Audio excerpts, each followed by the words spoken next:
I have a dream. Dream. Dream. Sueño. I have a dream. Dream. Sueño. I have a dream. Dream. من یه آرزو دارم. Dream. Tengo un sueño.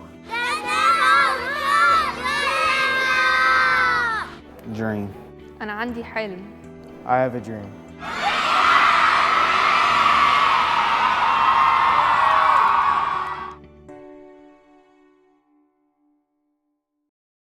Hi students, I'm Mark Linneberg and I'm Superintendent of Schools for Winchester. Students, after watching the video, I challenge you to follow your dream. Hello, my name is Dr. Jesse Dingle, Principal at John Hanley High School. Every third Monday of January, the nation takes time to pay observance to civil rights leader Dr. Martin Luther King. Oftentimes, that involves discussion of Dr. King's accomplishments and his impact on the civil rights movement in the 50s and 60s. But as time progresses, many people feel it is imperative that we analyze and appreciate Dr. King's ongoing legacy. At Winchester Public Schools, we believe ongoing dialogue and authentic conversations centered on the dream of Dr. King are critical to the success of students. Please join us now as we begin our journey.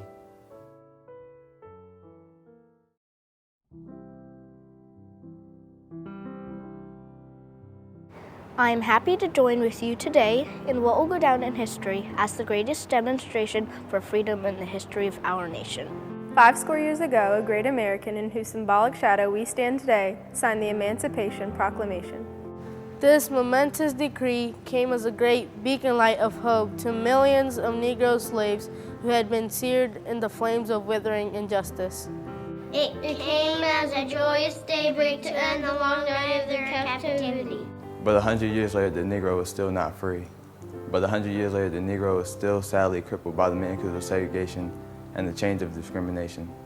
100 years later, the Negro lives on a lonely island of poverty in the midst of a vast ocean of material prosperity. 100 years later, the Negro is still languishing in the corners of American society and finds himself in exile in his own land. So we have come here today to dramatize his shameful condition. In a sense, we have come to our nation's capital to cash a check. When the architects of our republic wrote the magnificent words of the Constitution and the Declaration of Independence, They were signing a promissory note to which every American was to fall heir. This note is a promise that all men, yes, black men as well as white men, would be guaranteed the inalienable rights of life, liberty, and the pursuit of happiness. It is obvious today that America has defaulted on this promissory note insofar as her citizens of color are concerned. Instead of honoring this sacred obligation, America has given the Negro people a bad check. a check which has come back marked insufficient funds. But we refuse to believe that the Bank of Justice is bankrupt. We refuse to believe that there are insufficient funds in the great vaults of opportunity of this nation. So we have come to cash a check that will give us a promise of man of riches, freedom, and the security of justice.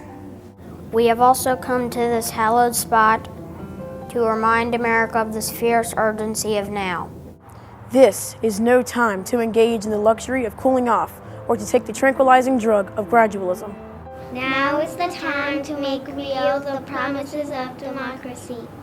Now is the time to rise from the dark and desolate valley of segregation to the sunlit path of racial justice.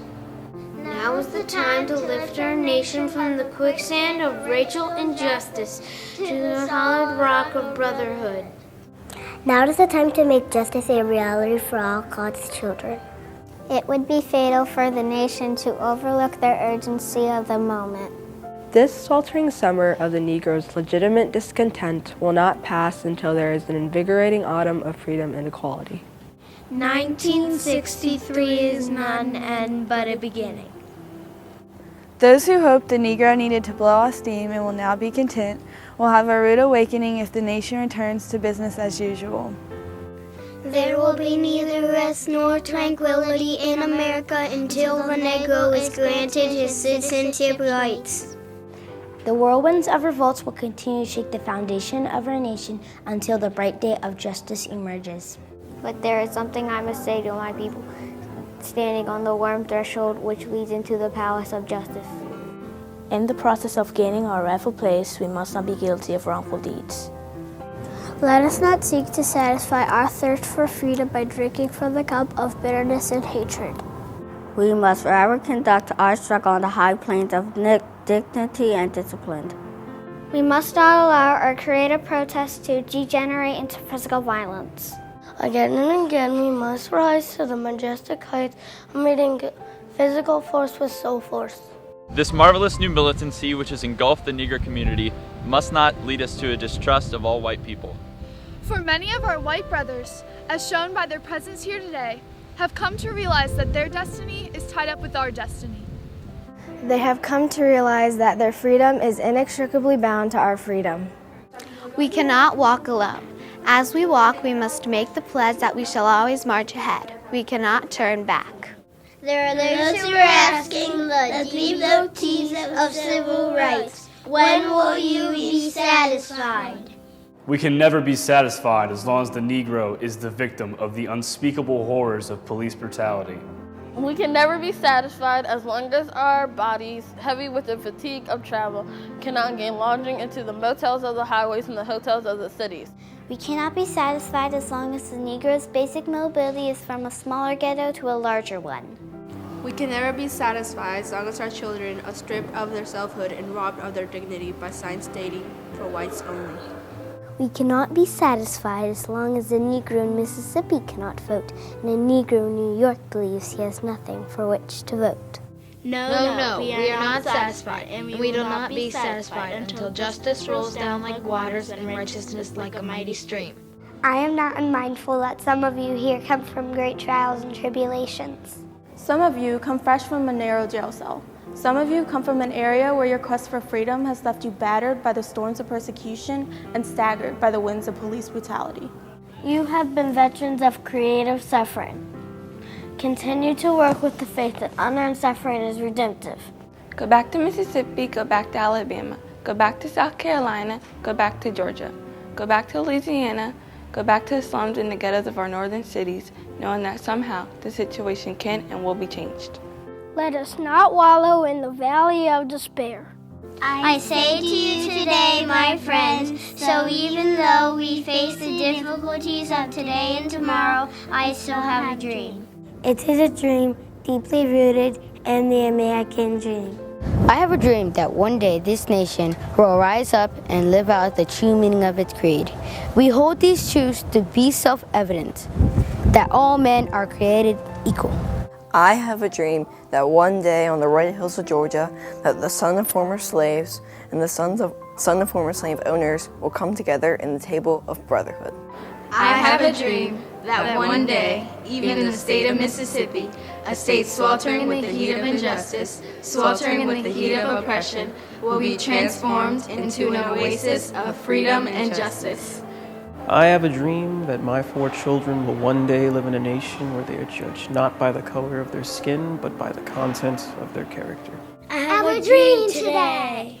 I have a dream that one day down in Alabama, with its vicious racist, with its governor having his lips dripping with the words of interposition and nullification.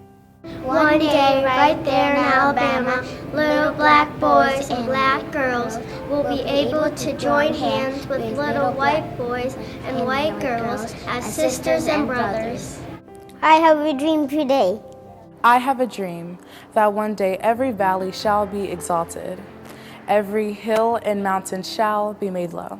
The rough places shall be made plain, and the crooked places will be made straight. And the glory of the Lord shall be revealed, and all flesh shall see it together. This is our hope. This is the faith that I go back to the South with. With this faith, we will be able to hew out of the mountain of despair a stone of hope. With this faith, we will be able to change the jangling discords of our nation into a beautiful symphony of brotherhood. With this faith, we will be able to work together, to pray together, to struggle together, to go to jail together, to stand up for freedom together, knowing that we will be free one day. This will be the day when all of God's children will be able to sing with a new meaning. My country, 'tis of thee, sweet land of liberty, of thee I sing.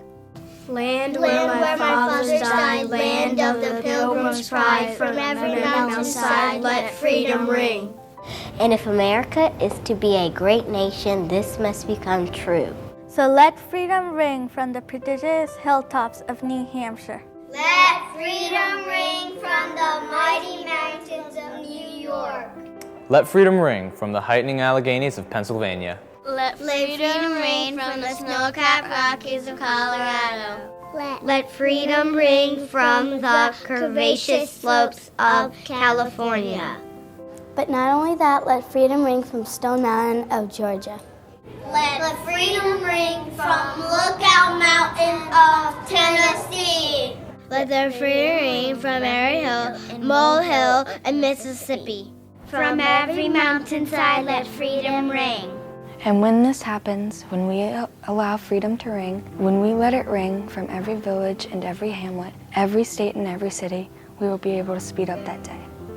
When all of God's children, black men and white men, Jews and Gentiles, Protestants and Catholics, will be able to join hands and sing in the words of the old Negro spiritual.